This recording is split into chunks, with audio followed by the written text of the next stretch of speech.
Media television కి స్వాగతం. పెద్దలు డిప్యూటీ సీఎం గారు పవన్ కళ్యాణ్ గారు మాట్లాడతారు. అవకాశం ఇచ్చినందుకు గౌరవ ముఖ్యమంత్రి గారికి ఈ ఎక్సైజ్ పాలసీ మీద ఈ శ్వేతపత్రాన్ని సమర్పించిన విధానం చాలా లోతుగా ఉంది, సమగ్రంగా ఉంది.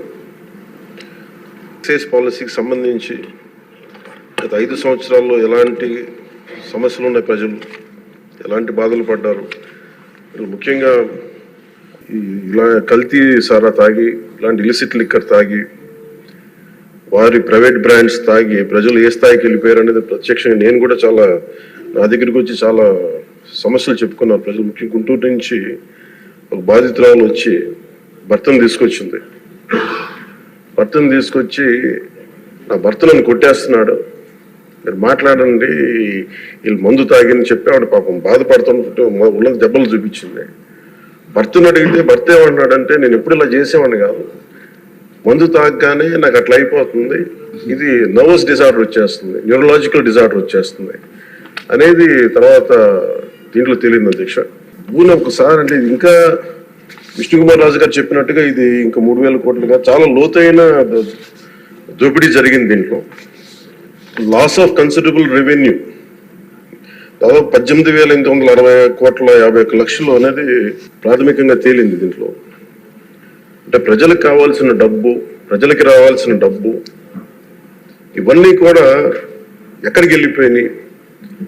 నిన్న ప్రధానమంత్రి గారు మనకి కేంద్రం బడ్జెట్ లో మనకి 15,000 కోట్లు ఇవ్వగానే ఇందాక గౌరవ ముఖ్యమంత్రి గారు చెప్పినట్టుగా మనం అందరం చాలా ఆనందపడ్డాం. దీంట్లోనే నిజంగా ఈ 15,000 చిల్లర కోట్లు మనకు వచ్చిందంటే అసలు క్యాపిటల్ కి ఇబ్బంది కూడా ఉండేది కాదు. పోలవరం చాలా వరకు అయిపోయింది. ఇవన్నీ పక్కన పెడితే అధ్యక్ష, నిన్న రివ్యూ చేస్తా ఉంటే ఒక 20,000 తీసుకున్నాడు ఒక అధికారి, మన ఏసీబీ వాళ్ళు తీసుకున్నారు, ఇంటర్ డిపార్ట్మెంటల్ ఎంక్వైరీ చేస్తాం అని చెప్పేసి ఒక రివ్యూ ఏదో కేసు గురించి చదువుతా ఉంటే తనకి కాంపెన్సేషన్ రావాలి, తనకి కోర్టుకి వెళ్ళారు. అది మాట్లాడుతున్నా ఒకటే అనిపించింది, ఒక చిన్నపాటి ఉద్యోగి తప్పు చేస్తే 20,000 రూపాయలు లంచం తీసుకున్నాడని చెప్పి లంచం తీసుకున్నందుకు ఏసీబీ ఎంక్వైరీ ఉంది, లేదంటే డిపార్ట్మెంటల్ ఎంక్వైరీ ఉంది.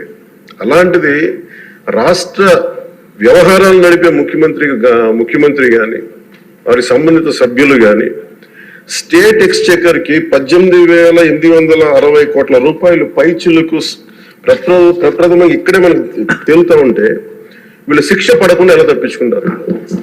శిక్ష పడాలి.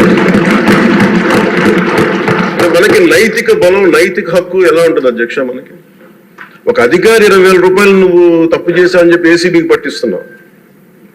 వీళ్ళేమో దారుణంగా 18,000 కోట్లు అటు ప్రజల్ని కనీసం వాళ్ళ క్వాలిటీలు మన లిక్కర్ మనకి తాగాలని చెప్పి ఎవరిని మనం కూర్చోబెట్టి మనం పెంపొందించట్లా. ఓకే, ఒక వ్యసనం అనుకోండి, దానికి ఏదైనా పేరు పెట్టుకోండి.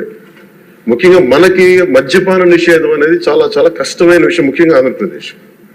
ఒకవైపు యానాం, ఇంకోవైపు మనకి మధ్యప్రదేశ్, ఇంకోవైపు చూస్తే మనకి తెలంగాణ, ఒరిస్సా, తమిళనాడు, కర్ణాటక, ఇన్ని బార్డర్స్ ని షేర్ చేసుకొని మద్యపాన నిషేధం అనేది ఇప్పుడు చాలా కష్టసాధ్యమైన విషయం. గతంలో కూడా చేశారు, సాధించలేకపోయాం. ఇప్పుడు రెగ్యులేట్ చేయాల్సిన అవసరం ఉంది.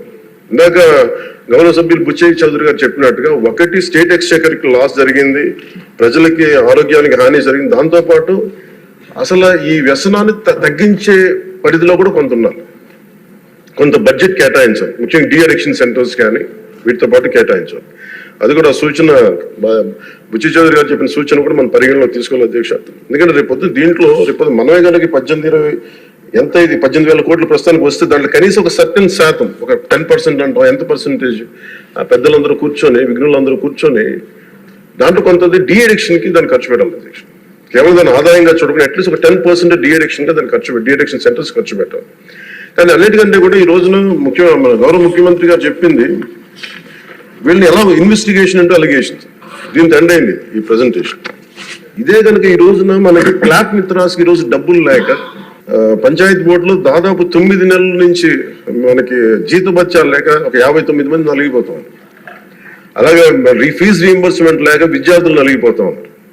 స్టేట్ ఎక్స్చెకర్ లో డబ్బులు లేవు. కానీ అందరు ఇన్ని కోట్లాది మంది జీవితాలతో ఆడుకుని వీళ్ళ చేతుల్లో మటుకు ఇన్ని వేల కోట్లు దాదాపు విష్ణుకుమార్ రాజు గారు చెప్పినారు 30,000 కోట్లు వెళ్ళిపోయాయి. 18,000 కోట్లు ముందస్తుగా తెలుస్తుంది కానీ ఇంకా లోతుగా చూస్తే అది చాలా పెద్ద ఇది స్కామ్, ఇది దోపిడీ. వీటిని కనుక మనం వదిలేస్తే తప్పు చేసిన వాళ్ళని గత ప్రభుత్వం సంబంధించిన ఇది ఇట్స్ నాట్ అబౌట్ వెండట పగా ప్రతీకారం కాదు, కానీ వీళ్ళని స్వేచ్ఛగా కనుక వదిలేస్తే వాళ్ళ అదృష్టవశాత్తు ఈరోజు వాళ్ళకి లేరు. వాళ్ళు కనుక ఉండుంటే వాళ్ళకి నిజంగా వాళ్ళకి సమాధానం చెప్పాల్సిన పరిస్థితి ఉండేది. తప్పించుకొని పారిపోయారు వాళ్ళు ఈరోజు, తప్పించుకొని పారిపోయారు వాళ్ళు. We have to make them accountable అధ్యక్ష. వాళ్ళు we have to bring them into accountability. They have to be penalised. వాళ్ళు దయచేసి గౌరవ ముఖ్యమంత్రి గారికి నేను మీ తరపు నుంచి ఆయనకి తెలియజేసుకున్న అధ్యక్ష, దయచేసి వీరిని please we have to penalise them sir. వాళ్ళకి సరైన శిక్ష పడాలి సార్. వీళ్ళకి తప్పించుకోవడానికి కుదరదు సార్. లేదంటే రేపు పొద్దున ఒక ట్రాఫిక్ కానిస్టేబుల్ కి బలం ఇవ్వాలి అంటే ఆపగలమంటే వాళ్ళు ఏమంటారు సార్ లోపల? నేను చిన్నపాటి కానిస్టేబుల్ అయితే నాకేమనిపిస్తుంది, మీరు పెద్దోళ్ళు అయితే వదిలేస్తారు, మమ్మల్ని అయితే పట్టుకుంటారంటారు సార్. మనకు రూలింగ్ కి, గవర్నెన్స్ కి, అడ్మినిస్ట్రేషన్ కి నైతిక బలం పోతుంది అధ్యక్ష. ఐ రిక్వెస్ట్ యూ, నేను మీద మిమ్మల్ని నేను ఉద్దేశించి అందరినీ హౌస్ మెంబర్స్ గౌరవ సభ్యులందరినీ గౌరవ ముఖ్యమంత్రి గారిని అడుగుతున్నాను అధ్యక్ష మీ ద్వారా. They have to be punished and they have to be penalised whoever they are. ఇది వెండెట్ట పగ ప్రతీకారాలతో కాదు, కానీ we promised that we will bring back accountability. We promised we will going to give a clean and clear governance. We have to live up to it. Thank you.